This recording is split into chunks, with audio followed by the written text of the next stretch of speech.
Benvenuti su Voce Strumento Interiore. Siamo al secondo esercizio del terzo capitolo.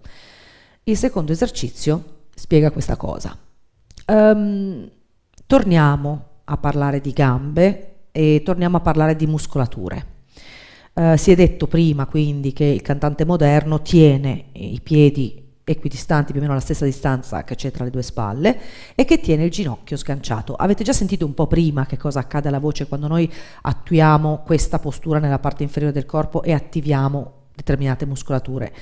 Adesso lo vediamo e lo dovete percepire voi, quindi fatelo voi questo esercizio, parlate nella stanza e cercate di sentire nella vostra voce il cambiamento a livello di frequenze, a livello di volume. Ci deve essere un cambiamento. Se non c'è un cambiamento, se queste posture non si rispecchiano nella vostra voce, probabilmente non state facendo la cosa giusta.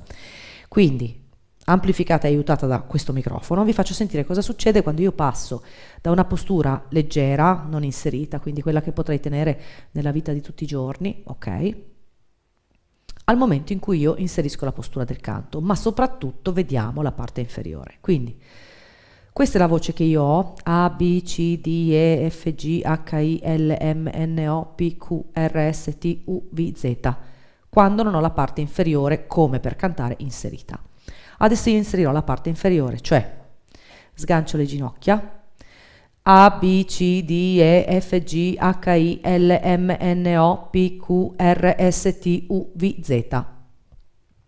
Prima, dopo. Adesso io, mentre dirò l'alfabeto, attuo la modifica, così sarà ancora più marcata e sentirete ancora di più la differenza. A, B, C, D, E, F, G, H, I, L, M, N, O, P, Q, R, S, T, U, V, Z. Ok, che cosa succede quando io piego le ginocchia? Sentirete una voce più larga. Larga è una metafora. In realtà, se andiamo a vedere che cosa succede alla voce, la voce si arrotonda, diventa non più alta di volume, diventa più ricca di frequenze. Quindi, assumendo questa posizione, mandando fondamentalmente in prestazione il diaframma, perché che cosa accade quando io faccio questo? Quando io metto le gambe in questa maniera, cioè piego le ginocchia, le tengo libere basculanti, retroverto il bacino, io sto mandando in prestazione il diaframma, vuol dire che il diaframma è pronto e fa il suo lavoro. Quindi intanto abbiamo un aiuto e un sostegno diaframmatico.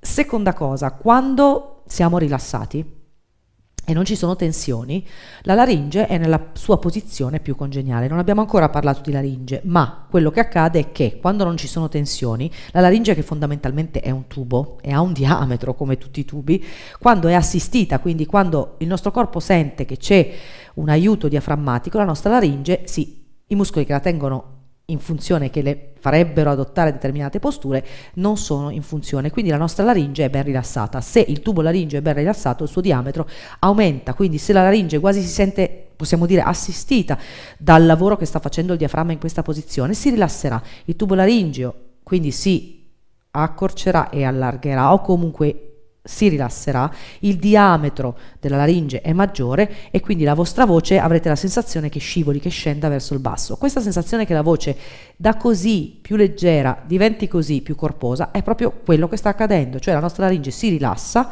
si sente assistita dal diaframma, dalle parti respiratorie messe in opera e si rilassa. Se la laringe si rilassa, il suo diametro aumenta, la vostra voce sentirete che risuona più in basso e vi sembrerà molto più ricca di armonici delle frequenze basse. Quindi non avrete più volume quando farete questo, avrete più frequenze, avrete una voce più ricca di frequenze, di spettri di frequenze, avrete più frequenze medio-basse e basse e quindi la vostra voce sarà molto più avvolgente e comunicativa.